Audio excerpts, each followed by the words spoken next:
방과후 강사로 지금 10년 넘게 일하고 있는 박지은이라고 합니다.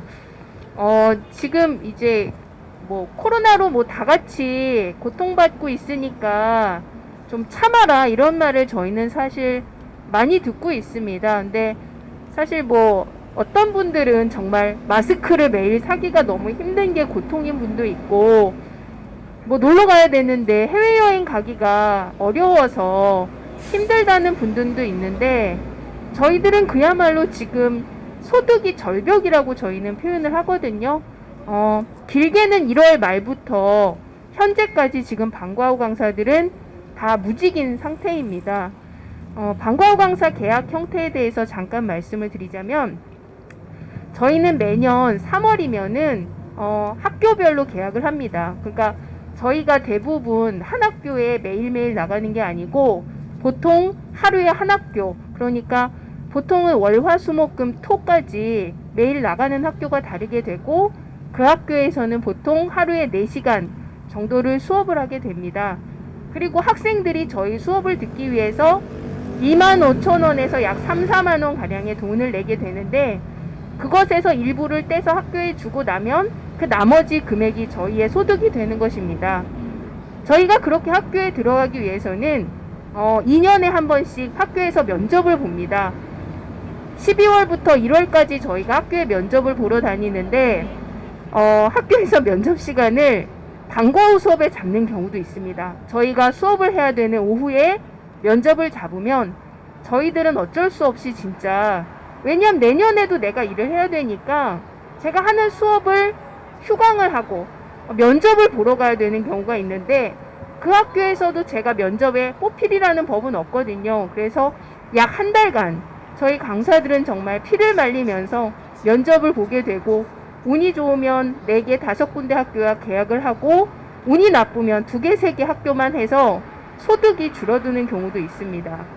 그래서 지금 이제 대부분의 강사들이 올해 2020년도에 수업할 학교와 이제 암묵적인 계약이죠. 보통 계약서는 학교의 강사들이 출근할 때 수업을 하러 가는 첫날 교장이 미리 써놓은 계약서를 저희들이 사인을 해서 제출을 하는 경우가 대부분인데, 저 같은 경우도 그렇고 오리엔테이션을 한 학교는 계약서를 썼지만 대부분 학교가 이제 코로나 때문에 오리엔테이션을 진행하지 않는 바람에 저도 새 학교가 지금 계약서를 쓰지 못한 형태입니다. 그래서 무슨 지원금을 받는 지역이 있대요, 저희 같은 강사들. 그런데 학교 계약서가 없으면 그게 증명이 되지 않는 거예요. 그래서 그런 사실 지원, 서울 같은 경우는 특히 저희 같은 방과후 강사에 대한 지원책도 지금 나오지 않아서 좀 많이 어려운 상태입니다.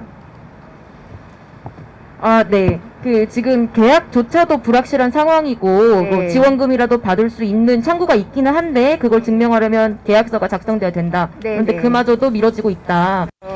미뤄진다기보다는, 그러니까 학교에 요청을 했어요. 계약서를 뭐 어느 인천, 예를 들어 저희가 이제 들은 얘기에 의하면 인천은 방과후 강사에게 이제 뭐 최대 50만 원씩, 뭐 2번 100만 원씩 2번을 준다 그래서 뭐 좀 물어봤어요. 학교에다, 교육청에다가 물어봤더니 학교장은 뭐 그게 안 된다 얘기를 하시고, 교육청에다 그러면 좀 이런 걸 협조해 달라 했더니, 교육청에서는 학교와 강사가 계약을 하는데 교육청은 제3자다, 우리가 왜 거기 끼어드냐. 그래서 교육청과 어떻게 제가 학교장이 제3자냐 이랬더니 그런 얘기를 들었어요. 그러니까 방과후 강사, 예를 들어 뭐 학교에서 현장 학습을 가면은 아이 그 버스 기사분들 있잖아요.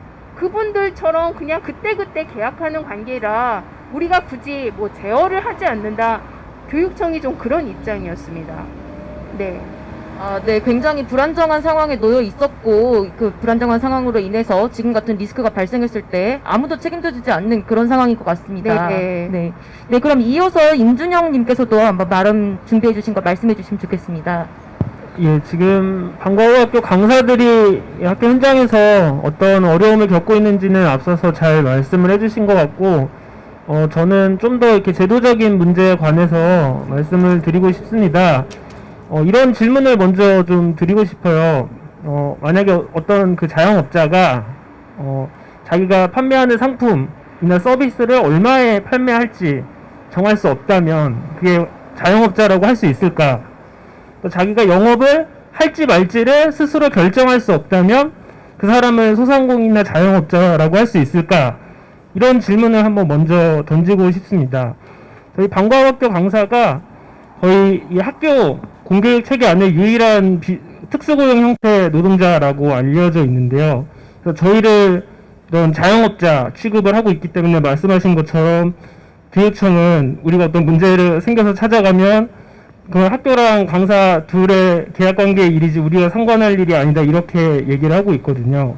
근데 지금 코로나 사태로 학교가 휴업하면서 저희가 같이 수업을 못하게 되면서 저희가 자영업자가 아니라는 게 굉장히 분명하게 드러났다라고 생각을 합니다. 비교를 할 수 있는 게 뭐냐면 지금 서울의 학원이나 교습소의 휴원율이 3월 중순쯤에 한 거의 10%대였거든요. 11%, 15%. 그러니까 이 상황에서도 교육부가 휴업을 하려고 권고를 하고 있지만 따르지 않아도 강제력이 없는 상황이라는 뜻이에요. 근데 저희는 방과학교 강사는 지금 100%다. 일을 강제로 쉬고 있는 상황이고 그에 따라서 수입은 제로인 상태입니다. 이것뿐만이 아니라 어떤 재계약에 대한 불안 때문에 강사료를 저희가 마음대로 올려달라고 하기가 힘들어요. 그래서 저도 올해 8년 차로 강사로 일하고 있고 더 오래 일하신 분들도 있지만 거의 지난 한 10년간 강사료가 제자리 걸음이다라는 얘기들이 많아요. 체감상으로 그렇고 그 얘기는 물가 인상률 고려하면 사실상 임금이 떨어졌다는 얘기인 거거든요. 이런 사람들이 그러니까 뿐만이 아니라 무슨 요일에 어느 교실에서 수강생을 몇 명까지 정원을 할지 이런 거를 강사가 전혀 정할 수가 없는데 저희는 학교나 교육청이 아무런 책임이 없는 사람들이라고 이야기를 하고 있습니다. 그렇기 때문에 지금과 같이 휴업 때문에 몇 달씩 무급인 상태에서도 노동청도 책임이 아니다, 교육청도 책임이 아니다, 학교도 책임이 아니다. 이런 상황에 내몰리고 있는 것이 방과후학교 강사의 처지라고 말씀을 드릴 수 있을 것 같습니다. 그래서 이번 코로나 사태를 계기로 당장의 생계비도 교육청이 책임지고 강사비를 보전을 해줘야 된다라고 생각을 하고 더 나아가서 이런 방과학교 강사에 대해서 교육청이 모종의 원청으로서 책임을 지고 저희 강사들의 고용 안정 방안을 마련을 해야 되는 것이 아닌가 좀 이런 화두를 좀 던지고 싶고요. 그래서 학교에 굉장히 교사도 부족하고 행정 인력도 부족하고 그래서 저희 방과후학교 관련 업무에 대해서 굉장히 학교 구성원들이 부담이 크다고 합니다. 그것 때문에 저희 방과후학교를 맡지 않고 싶어하고 여러 갈등들도 생기고 하는데 교육부나 정부가 정말 재원을 투입해야 이런 일을 막을 수 있지 않나 생각을 하고요. 끝으로 말씀드리고 싶은 거는 저도 학교에서 아이들하고 이렇게 만나다 보면 정말 놀라운 게 아이들이 그걸 안다는 거예요. 누가 비정규직이고 누가 정규직인지를 정말 놀랍게 알아요. 섬뜩하다는 생각도 들고 굉장히 마음이 아프기도 하고 서글프기도 하고 그렇거든요. 학교에서 아이들이 이런 걸 배워가면 안 된다라고 생각을 합니다. 모든 구성원들이 평등하게 존중받는 그런 학교에서 아이들이 교육받을 수 있는 그런 사회가 됐으면 좋겠습니다.